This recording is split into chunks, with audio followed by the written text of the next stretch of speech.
قال اللہ تبارک و تعالی فی القرآن المجید والفرقان الحمید نحن نقص علیک نبأہم بالحق انہم فتیۃ آمنوا بربہم وزدناہم ہدی۔ وقال النبی صلی اللہ علیہ وسلم سبعۃ یظلہم اللہ فی ظلہ یوم لا ظل الا ظلہ الامام العادل شاب نشأ فی عبادت ربہ ورجل قلبہ معلق بالمساجد الی آخر الحدیث او کما قال علیہ الصلاۃ والسلام۔ ہر قسم کی تعریفات، کبریائی، بڑائی، پاک، مطہر، معلی کلمات اللہ رب العالمین کے لیے ہیں، جو اس کائنات کا خالق، مالک، رازق، داتا ہے۔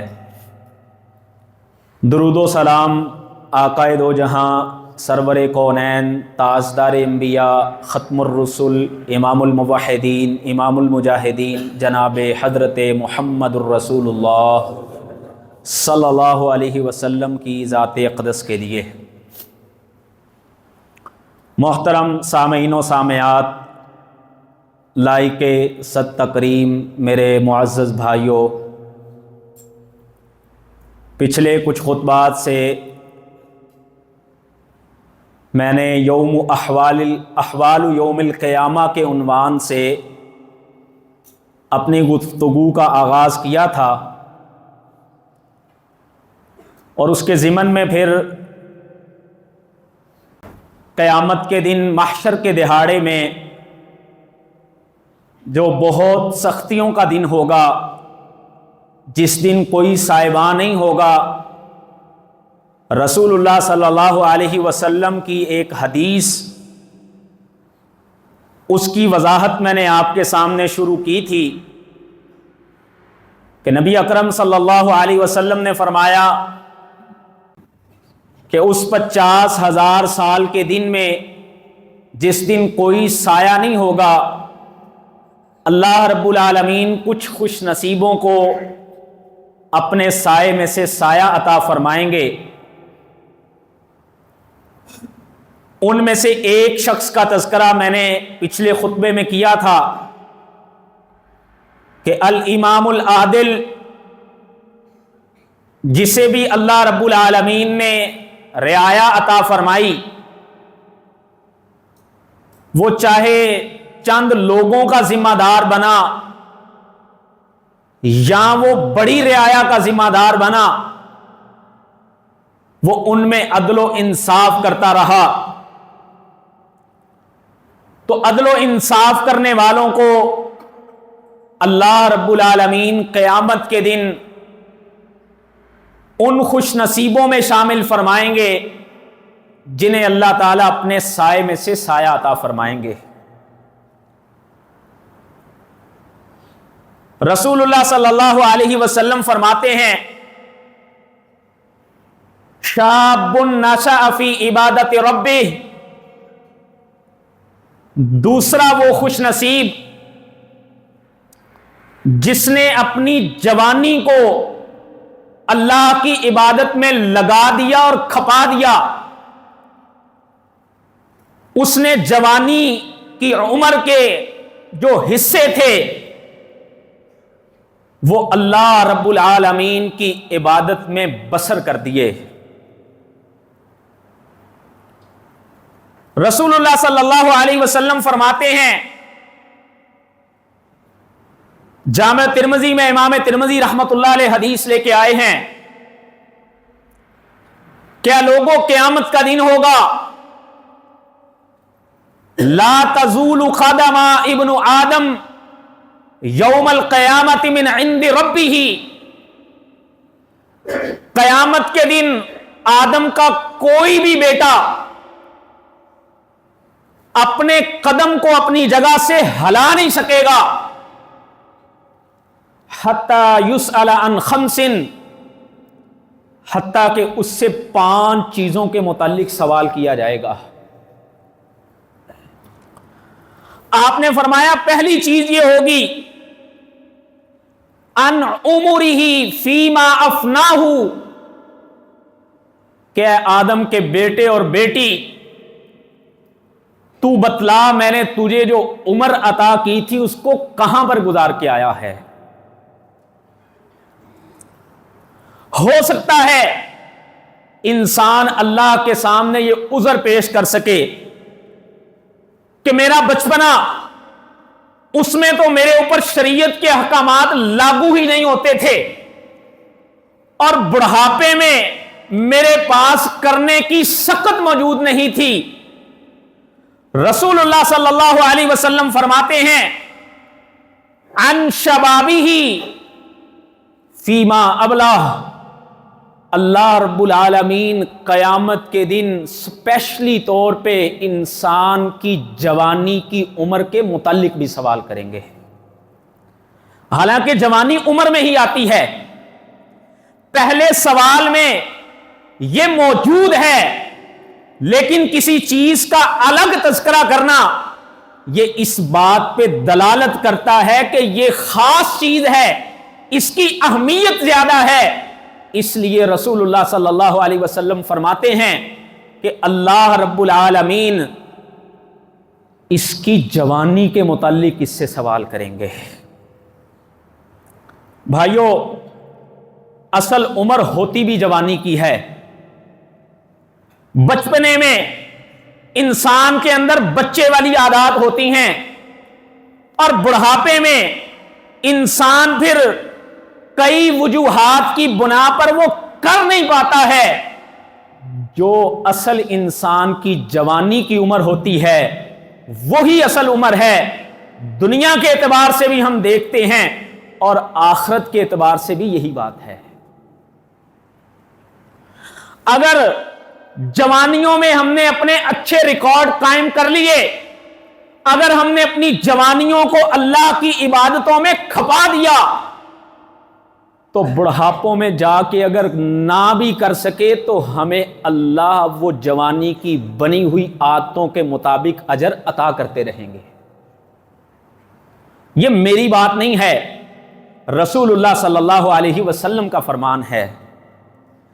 اللہ کے نبی صلی اللہ علیہ وسلم فرماتے ہیں اذا مرض العبد او سافر، جب بندہ مریض ہو جاتا ہے یا بندہ کسی سفر پر ہوتا ہے اور وہ اپنی بیماری کی وجہ سے، وہ اپنے سفر کی وجہ سے روٹین کی عبادت نہیں کر پاتا، اللہ رب العالمین فرشتوں کو حکم دیتے ہیں کتب لہ مثل ما کان یعمل مقیما صحیحا، کہ میرے فرشتوں اس میرے بندے کے لیے وہی نیکیاں، وہی عمل لکھ دو جب یہ سفر میں نہیں ہوتا تھا۔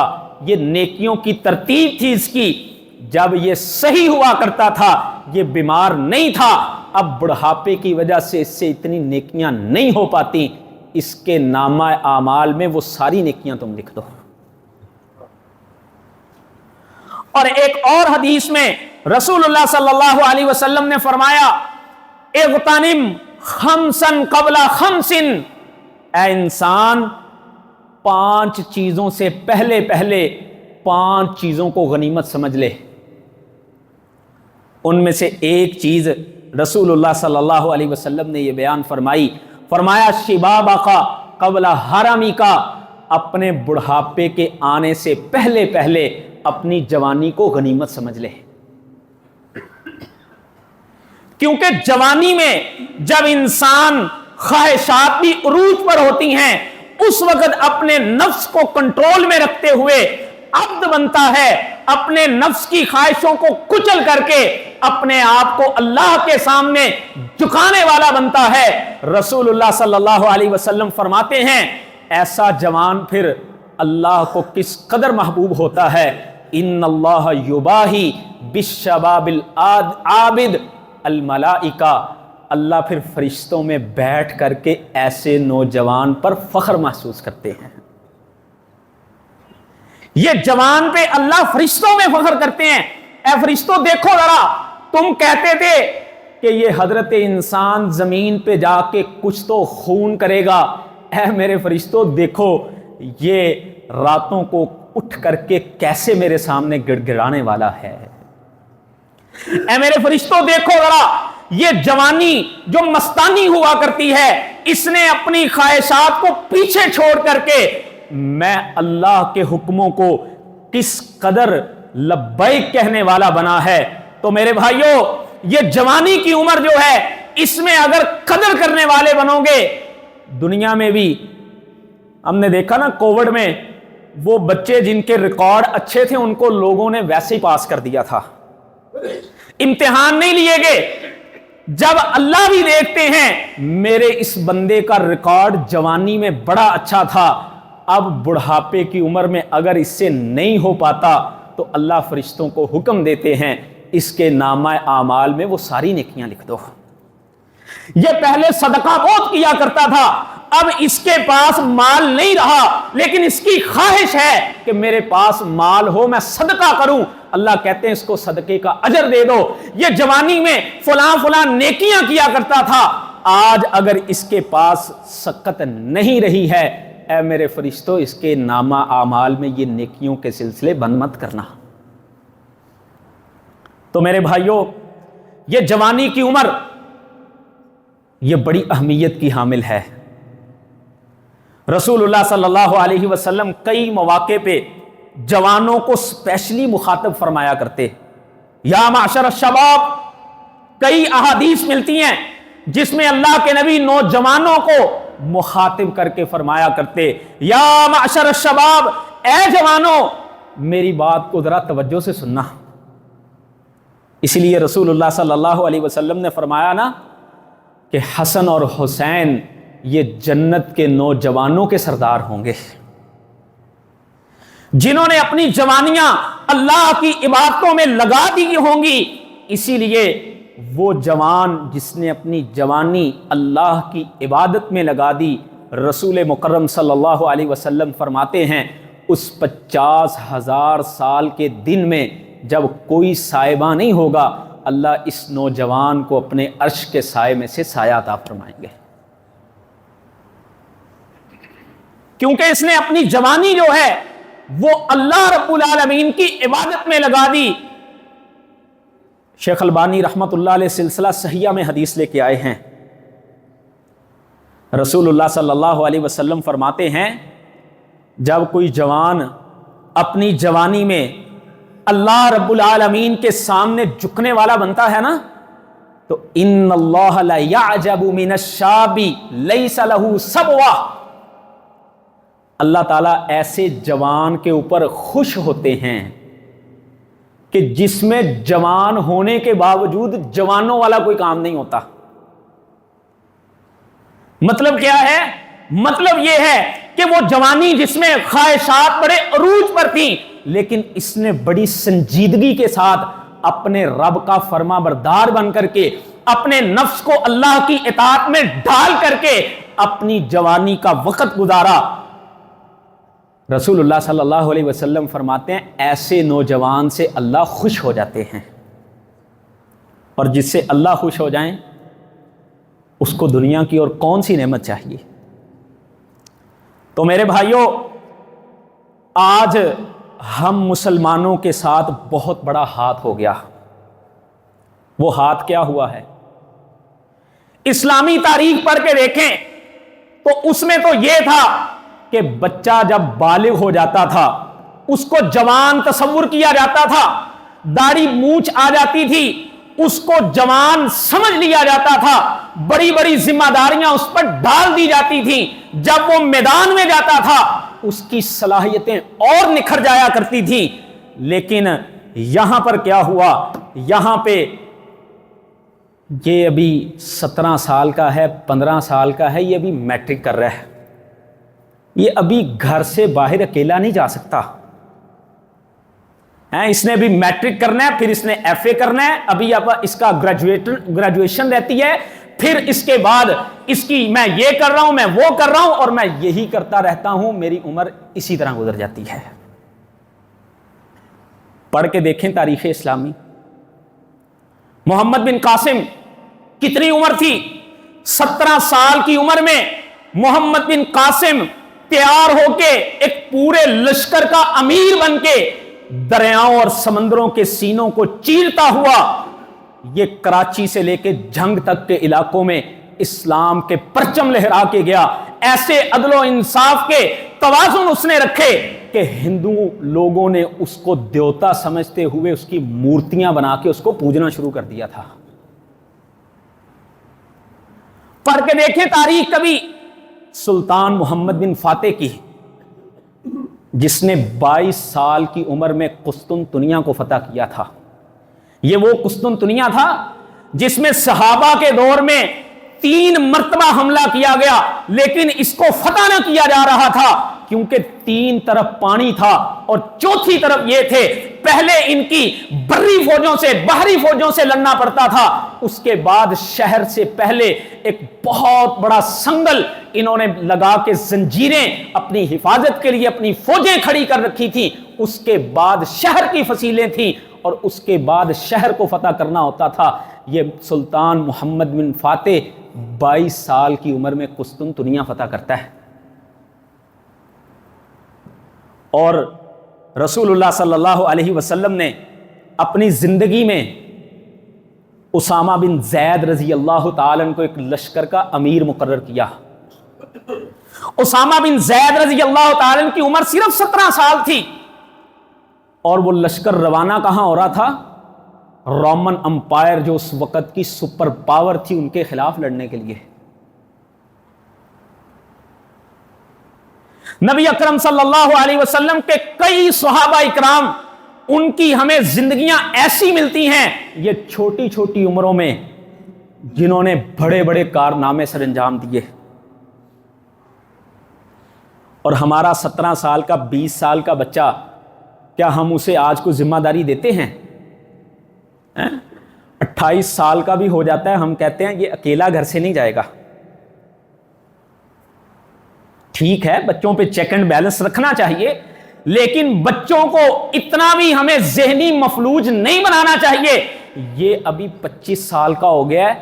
میں کئی لوگ ملتے ہیں ان کو کہتا ہوں کہ اپنے بچوں سے قربانی کے جانور ذبح کروایا کرو. کہتے ہیں نہیں نہیں بچہ ڈر جائے گا، خون دیکھے گا. میرے بھائیوں، رسول اللہ صلی اللہ علیہ وسلم کی زندگی میں بڑے بڑے صحابہ اکرام رضوان اللہ اجمعین کے واقعے ہمیں ملتے ہیں. رسول اللہ صلی اللہ علیہ وسلم غزوہ احد کے میدان کے لیے صفیں سیدھی کروا رہے ہیں. آپ نے دیکھا درمیان میں سامورہ بن جندب کھڑے ہیں اور رافع بن خدیج کھڑے ہیں رضی اللہ عنہما، اور دونوں کی عمر کتنی تھی؟ 15 سال 16 سال. رسول اللہ صلی اللہ علیہ وسلم نے فرمایا بیٹے تم چھوٹے ہو، تم ابھی میدان مقتل میں نہیں جا سکتے. آپ نے سامورہ بن جندب کو اجازت دے دی اور رافع بن خدیج کو واپس بھیج دیا. وہ کہنے لگا اللہ کے نبی میں بھی جاؤں گا. کہتا ہے اللہ کے نبی میری اس کے ساتھ کشتی کروا کے دیکھ لیں. میدان سجا، رافع بن خدیج نے سامورہ بن جندب کو نیچے گرا دیا. رسول اللہ صلی اللہ علیہ وسلم نے دونوں کو اجازت دے دی. بدر کا میدان ہے. اللہ کے نبی صلی اللہ علیہ وسلم کے پاس سعد بن خیثمہ آئے. یہ باپ اور بیٹا دونوں صحابی تھے. حضرت سعد بھی صحابی تھے، حضرت خیثمہ بھی صحابی تھے. سعد کہتے ہیں اللہ کے نبی میں نے جانا ہے، خیثمہ کہتے ہیں اللہ کے نبی میں نے جانا ہے. خیثمہ اپنے بیٹے کو کہتا ہے اے بیٹے سعد تیری تو ابھی عمر چھوٹی ہے، تیری تو زندگی میں کئی مار کے آئیں گے، میں تیرا باپ جو بوڑھا ہو چکا ہوں، مجھے میدان مقتل میں جانے دے. قرہ پڑتا ہے، حضرت سعد کے نام کا نکل آتا ہے. حضرت خیثمہ کہتے ہیں کہ سعد میدان مقتل میں گئے، سعد وہاں پر شہید ہو گئے. اور میں ایک دن خواب میں کیا دیکھتا ہوں کہ سعد اللہ کی جنتوں میں نہا رہا ہے اور مجھے کہتا ہے اے ابا جان انا وجدنا ما وعدنا ربنا حقا، ہم نے اپنے رب کے وہ وعدے جو تھے وہ سچ پا لیے ہیں، الحق بنا، تم بھی ہمارے ساتھ آ کے مل جاؤ۔ ہماری تو جوانی میں یہ مصروفیتیں ہوا کرتی تھیں، ہمارے تو نوجوان ایسے ہوا کرتے تھے۔ معاذ اور معوذ کا واقعہ تو ہم سب نے پڑھ رکھا ہے نا۔ عبد الرحمن بن عوف کہتے ہیں میں نے میرے ساتھ دیکھا 2 چھوٹے چھوٹے بچے ہیں، میں نے کہا یہ کیا کرنے آگے ہیں؟ اتنی ہی دیر میں مجھے کہتے ہیں کہ اے ہمارے چچا، کیا تم بتا سکتے ہو کہ ابو جہل کون ہے؟ ہم نے سنا ہے وہ ہمارے نبی کو گالیاں دیتا ہے، نعوذ باللہ۔ کہتے ہیں کہ وہ ابھی صفیں سیدھی کروا رہا تھا، میں نے ان کو بتا دیا یہ دونوں عقاب کی طرح اڑتے ہوئے گئے اور ایک نے اس کے گھوڑے پر حملہ کیا، یہ ابو جہل نیچے گر گیا، اور دوسرے نے جبٹ کر کے اس پہ حملہ کر دیا۔ ان دونوں نے مل کے اس کو قتل کر دیا، اور بعد میں رسول اللہ صلی اللہ علیہ وسلم کے پاس دونوں آتے ہیں، وہ کہتا ہے میں نے قتل کیا، دوسرا کہتا ہے میں نے قتل کیا۔ رسول اللہ صلی اللہ علیہ وسلم نے فرمایا مجھے اپنی تلواریں دکھاؤ۔ دونوں نے جب تلوار دکھائی تو آپ نے فرمایا کلاہما کلتا، تم دونوں نے اس کو قتل کیا ہے۔ ہمارے تو چھوٹے چھوٹے بچے جو ہوا کرتے تھے وہ بڑے بڑے میدانوں کے قائد اور لیڈر ہوا کرتے تھے، لیکن آج ہمارے بچے کو نشہ لگا دیا گیا سکرین کا۔ آج ہمارے نوجوان کے ہاتھ میں یہ سکرین ایسی تھمائی گئی، یہ اس سے باہر نکلتا نہیں ہے۔ گاڑی میں سفر کر رہا ہے تو اس کے ہاتھ میں سکرین ہے، اس کو 5 منٹ بھی فارغ ملے ہیں تو اس کے ہاتھ میں سکرین ہے۔ یہ سکرین کا ایسا عادی نشہ کرنے والا بن گیا، اس کو اس کے علاوہ دنیا کی خبر ہی نہیں ہے۔ تو آؤ میرے نوجوان بھائیوں، میں خصوصاً آپ کو مخاطب کر کے کہتا ہوں، آج ہمیں سیرت پڑھنی چاہیے رسول اللہ صلی اللہ علیہ وسلم کے ان صحابہ کی۔ آج ہمیں منٹور بنانا چاہیے، اپنے لیے دنیا کے ماڈلز کو نہیں، فنکاروں کو نہیں، آج ہمیں کاپی کرنا چاہیے سید صلاح الدین ایوبی کو، آج ہمیں تاریخ پڑھنی چاہیے سلطان محمد بن فاتح کی، آج ہمیں تاریخ پڑھنی چاہیے رسول اللہ صلی اللہ علیہ وسلم کے صحابہ کی۔ آج اگر ہم حیا کا درس لینا چاہتے ہیں تو پڑھیں قرآن مجید میں سورہ یوسف کو، کہ یوسف علیہ السلام نے اپنی زندگی کیسے گزاری۔ آج ہم بھی دعوے تو یہ کرتے ہیں ہم مسلمان ہیں، ہم قرآن کے ماننے والے ہیں، رسول اللہ کے ماننے والے ہیں، لیکن قرآن ہم پڑھتے نہیں ہیں۔ یوسف علیہ السلام کو جب برائی کے لیے بلایا گیا، قال معاذ اللہ۔ آج ہم پڑھیں میری نوجوان بہنیں اور بیٹیاں سیدہ فاطمہ رضی اللہ تعالی عنہ کی سیرت، ہم آئیڈیل بنائیں اپنے لیے سیدہ عائشہ رضی اللہ تعالی عنہ کو، ہم آئیڈیل بنائیں اپنے لیے سیدہ خدیجہ الکبریٰ رضی اللہ تعالی عنہ کو، ہم تاریخ پڑھیں آج اپنی صحابیات کی جو مومنوں کی مائیں تھیں، وہ پاک باز اور نفوس قدسیہ جنہوں نے دنیا میں بڑے بڑے کام کیے۔ سیدہ عائشہ رضی اللہ تعالی عنہ ایسی محدثہ صحابیاں تھیں کہ جن کے ہزاروں کی تعداد میں شاگرد تھے۔ عبداللہ ابن عمر رضی اللہ تعالی عنہ جب اللہ کے نبی صلی اللہ علیہ وسلم کی وفات ہوئی تو ان کی عمر 16 سال تھی، اور ان کا شمار علماء صحابہ میں ہوتا تھا۔ یہ فقیہ الامت تھے جو مدینے میں صحابہ اکرام فتویٰ دیا کرتے تھے، ان کا شمار ان میں ہوتا تھا۔ اور پڑھیں سیدنا عبداللہ ابن عباس رضی اللہ تعالیٰ عنہ کی زندگی کو، جن کی بیان کی ہوئی تفسیر کو یہ کہا جاتا ہے کہ یہ لوہے کی لکیر ہے، کیونکہ رسول اللہ صلی اللہ علیہ وسلم نے ان کے متعلق دعا کی تھی، اللہم علمہ تأویل القرآن۔ جس قوم کے نوجوان سدھر جاتے ہیں، جس قوم کے نوجوان صحیح راستے کے اوپر آ جاتے ہیں، ایسے نہیں کہا جاتا کہ یہ نوجوان قوموں کے اندر ریڑھ کی ہڈی کی مانند ہوتے ہیں۔ جب کسی قوم کے جوان جو ہیں وہ صحیح راستے پر آ جاتے ہیں، واللہ ان کی زندگیاں پھر بڑی پر اثر ہو جایا کرتی ہیں۔ امام احمد بن حنبل رحمۃ اللہ علیہ کی زندگی کا واقعہ آپ کو سناتا ہوں۔ امام احمد بن حنبل رحمۃ اللہ علیہ جنہوں نے اپنی زندگی اللہ کے دین کے لیے کھپا دی، حاکم وقت کے ساتھ ایک مسئلے پہ اختلاف ہوا، اس نے اٹھا کر کے جیل میں ڈلوا دیا، اور امام احمد بن حنبل کا جنازہ جو ہے وہ جیل سے اٹھتا ہے۔ مورخین نے لکھا ہے کہ امام احمد بن حنبل رحمۃ اللہ علیہ جنہوں نے جوانی کی عمر میں قید ہوئے اور 77 سال کی عمر میں ان کا جنازہ جیل سے اٹھا، جس دن امام احمد بن حنبل کا جنازہ اٹھا اس جنازے میں شرکت کرنے والوں کی تعداد 8 لاکھ کے برابر تھی، اور اسی دن کسی نے یہ قول کہا تھا بیننا و بین القوم الجنائز، کہ ہمارے اور لوگوں کے درمیان فرق کرنے والی چیزیں جنازے ہیں۔ اور امام احمد بن حنبل رحمۃ اللہ علیہ کے متعلق مورخین نے یہ بھی لکھا ہے کہ امام احمد بن حنبل رحمۃ اللہ علیہ کے جنازے کو دیکھ کر 20,000 غیر مسلم مسلمان ہو گئے تھے۔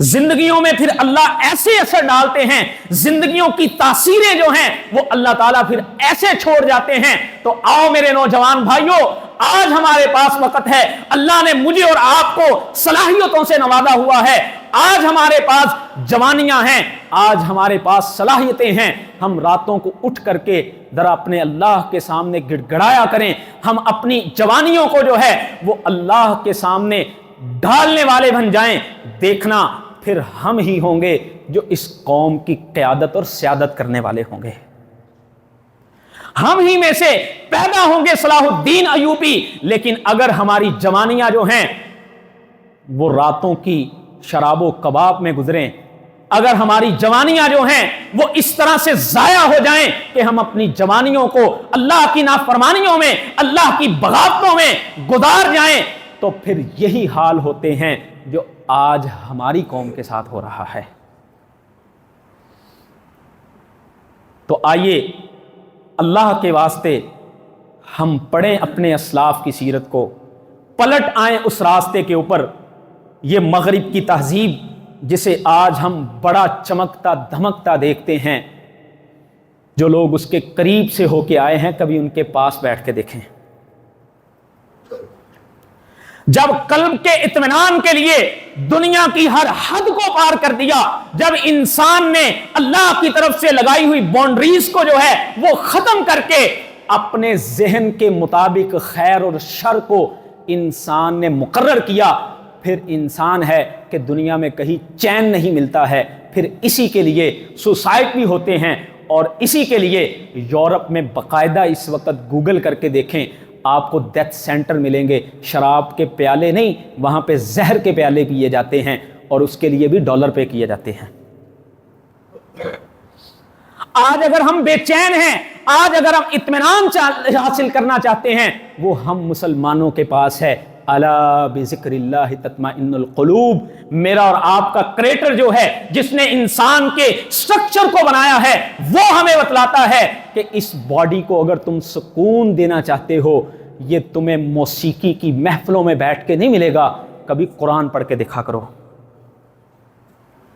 یہ تمہیں راتیں لائٹوں میں گزارنے سے نہیں ملے گا، یہ کبھی اندھیری راتوں میں کسی کونے میں بیٹھ کر کے اللہ کے سامنے گڑ گڑا کر کے دیکھو، دیکھنا تمہیں کیسا اطمینان اور سکون میسر آتا۔ تو آؤ میرے بھائیوں، اگر ہم چاہتے ہیں، میرے نوجوان بھائیوں، اگر ہم چاہتے ہیں کہ اللہ رب العالمین ہمیں ان خوش نصیبوں میں سے کر دے کہ جنہیں 50,000 سال کے دن میں اللہ سایہ عطا فرمائیں گے، جس دن کوئی سایہ نہیں ہوگا، تو ہم اپنی جوانیوں کو کھپا دیں، اللہ کے لیے ہم لگا دیں اللہ کی عبادتوں میں۔ اللہ مجھے اور آپ کو توفیق عطا فرمائے کہ ہم اس طرح سے اللہ کے راستے پہ اپنی زندگیاں گزارنے والے بنیں کہ اللہ کو ہم پسند آ جائیں۔ وآخر دعوانا الحمدللہ رب العالمین۔